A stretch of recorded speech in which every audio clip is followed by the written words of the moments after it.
जय हिंद एवरीवन, कैसे हैं आप सब। तो आज से हम अपना जीएस का टॉपिक स्टार्ट करने वाले हैं। तो जीएस इस बेसिस पे पढ़ाई जाएगी कि मेन कंपटीशन हमें देना है। क्योंकि जैसा कि आप सबको पता होगा कि एनसीसी वालों को सेमी गवर्नमेंट पेपरों में 5% की बेनिफिट मिल रहा है। तो यानी कि 100 मार्क्स का पेपर है तो 5 मार्क्स आप प्लस में रहोगे हमेशा। तो गाइस, इससे अच्छा मौका हो नहीं सकता, तो आप तैयारी कीजिए। मैं जीएस का सेक्शन आपके साथ शेयर करूंगा, और ये सेक्शन ऐसे होंगे कि पॉइंट टू पॉइंट, इसमें आपको किताब छानने की ज़रूरत नहीं है। जैसे कि एग्ज़ाम्स में मोस्ट इम्पॉर्टेंट टॉपिक्स रहते हैं और जो क्वेश्चंस बनते हैं, तो उसी के ऊपर ये सारी वीडियोस मैं बनाऊंगा। तो गाइस, चलिए स्टार्ट करते हैं। तो आज हम अ, बताते हैं पहले जीएस में हम क्या क्या पढ़ेंगे। तो हम पढ़ेंगे उसमें history, geography, okay, and political science,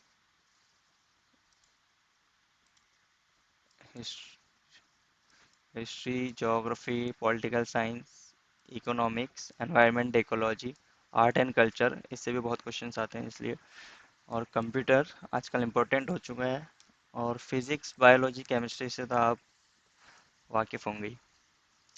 तो गाइस, चलिए नेक्स्ट, आज हम इकोनॉमिक्स से स्टार्ट करेंगे कि इकोनॉमिक्स क्या है। So let's go. So economics word कहाँ से लिया गया है? ये लिया गया है ग्रीक लैंग्वेज से, ओक्यो और नामिया। ठीक है। तो इसकी जो इकोनॉमिक्स बुक है, वो थे हमारे एडम स्मिथ। अ, इन्हें फादर ऑफ इकोनॉमिक्स भी कहा जाता है। इन्होंने 1176 में an inquiry into the nature and wealth of nation, तो ये बुक लिखी थी इन्होंने। और उसके बाद हम इकोनॉमिक्स में क्या पढ़ते हैं? इकोनॉमिक्स बेसिकली क्या है? Study about distribution of limited resources into unlimited resources.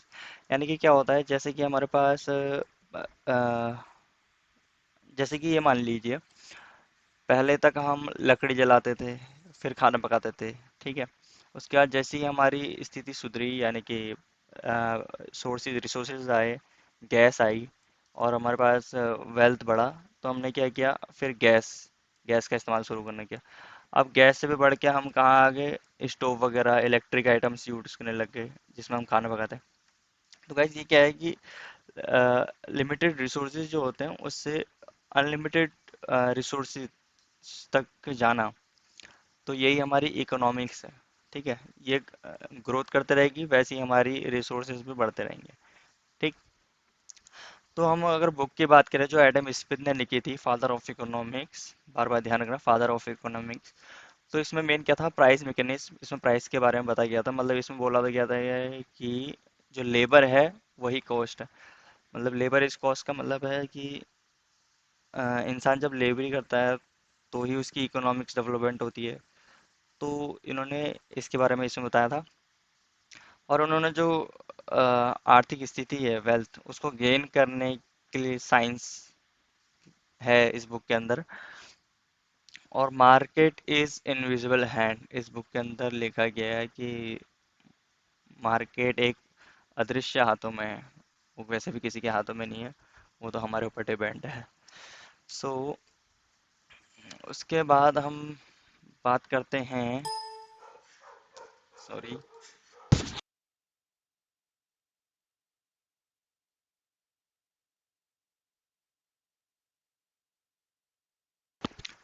उसके बाद जो हम पढ़ते हैं अर्थशास्त्र। अर्थशास्त्र जो था हमारा, वो अर्थशास्त्र बुक थी, और हमारे अर्थशास्त्री थे कौटिल्य, विष्णुगुप्त, चाणक्य, इनको आप सभी जानते हो।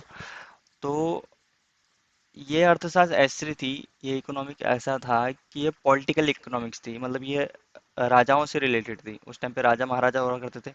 तो ऐसा तो था नहीं कि किसी आम जनता के पास आपके ऐसे रिसोर्सेज हैं, या आपके पास सिस्टम है ऐसा।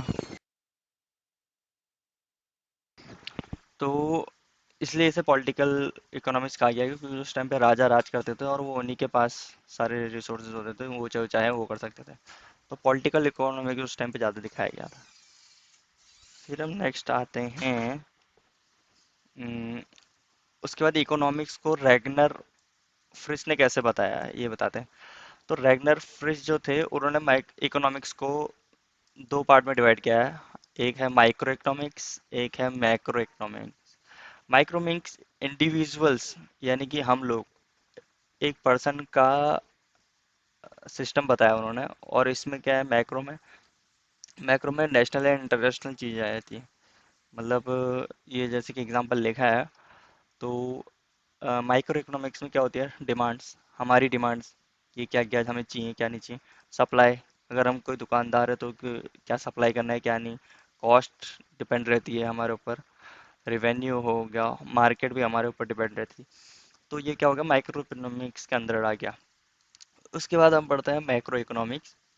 मैक्रो इकोनॉमिक्स में कहता है नेशनल इनकम, राष्ट्रीय आय, इन्फ्लेशन, पोवर्टी, अनएम्प्लॉयमेंट, तो बेरोजगारी, गरीबी, ये सब चीज़ें क्या किस में आती हैं, ये आती है मैक्रो इकोनॉमिक्स। और माइक्रो इकोनॉमिक्स जो है उसको हम प्राइस थ्योरी के नाम से भी जानते हैं, ठीक है। इसे प्राइस थ्योरी भी कहते हैं। रैगनर फ्रिश ने बोला था, याद रखना, रैगनर फ्रिश। इन्होंने माइक्रो इकोनॉमिक्स और मैक्रो इकोनॉमिक्स की गणना करी थी। नेक्स्ट हम चलते हैं इकोनॉमी। वो क्या था, इकोनॉमिक्स, ठीक है, अर्थशास्त्र, ये है इकोनॉमी, अर्थव्यवस्था। सो ये भी दो टाइप की होती है, closed economy and open economy. Closed economy क्या होती है, जैसे कि ये मान लीजिए अम, हमारी कंट्रीज हैं, कंट्रीज में एक कौन सा, भारत, उसे इंडिविजुअल मान लीजिए। तो वो क्या है, अगर वो 18 साल का नहीं हुआ तो वो क्या है, इंडिया से बाहर नहीं जा सकता, यानी कि उसे आज़ादी नहीं है। और जब वो 18 साल का हो जाएगा तो वो कहीं भी जाके जॉब करे, विदेश में जाके, कहीं भी किसी भी कंट्री में, क्योंकि वो 18 साल का हो चुका तो वो जा सकता है। ये खाली एक नॉलेज के लिए था। सो क्लोज्ड इकोनॉमी क्या था कि हम, जैसे इंडिया है, तो इंडिया के अंदर ही इंपोर्ट और एक्सपोर्ट, ठीक है, सॉरी, इंडिया के अंदर ही सप्लाई होगा, डिमांड्स वगैरह जो भी होगा, मतलब इकोनॉमिक सिस्टम सब इंडिया के अंदर होगा, कोई भी बाहर नहीं जाएगा, ठीक है, बाहर ट्रेड नहीं होगा बेसिकली। और ओपन इकोनॉमी में क्या है, नो प्रिवेशन, यानी कि 18 साल के हो गए, तुम जाओ जहाँ जाना है, बाहर भी एक्सपोर्ट कर सकते हो, वहाँ से कमाई सकते हो, वहाँ से इंपोर्ट भी कर सकते हो। तो ये होगी क्लोज और ओपन। तो इकोनॉमी क्या होती है, बेसिकली एक्सपोर्ट और इंपोर्ट पे ही टिकी हुई है। एक्सपोर्ट और इंपोर्ट पे इंटरनेशनल ट्रेड है। सो एक्सपोर्ट और इंपोर्ट पे ही इकोनॉमी हमारी टिकी हुई है। उसके बाद जो क्लोज्ड इकोनॉमी है उसे हम इंटरनल ट्रेड कहते हैं, यानी कि भारत के अंदर ही जो ट्रेड होता है वो। और जो ओपन इकोनॉमी होती है वो होता है एक्सटर्नल ट्रेड, यानी कि भारत से बाहर जो हम ट्रेड करते हैं, ठीक है। इकोनॉमी जो है वो फोर टाइप की होती है, सॉरी यहाँ पे फोर टाइप हो गया, यहाँ पे थ्री टाइप की होती है। थ्री टाइप की इकोनॉमी होती है हमारी, एक होती है कैपिटलिस्ट, एक होती है सोशलिस्टिक, और एक होती है मिक्स्ड। तो गाइस, आज स्टार्टिंग डे था, तो आज हम यहीं पे रुकते हैं। ये गाइस, जितना शॉर्ट हो सके मैं उतना शॉर्ट बता रहा हूँ, और एग्ज़ाम में आप कोई सा भी पेपर उठा के देखना, लगभग 60 से 70% गारंटीड कवर इस वीडियो से आपका हो जाएगा। तो गाइस, कल हम पढ़ेंगे capitalistic, socialistic and mixed economy. Okay guys, so thank you to watch, और जय हिंद, जय भारत।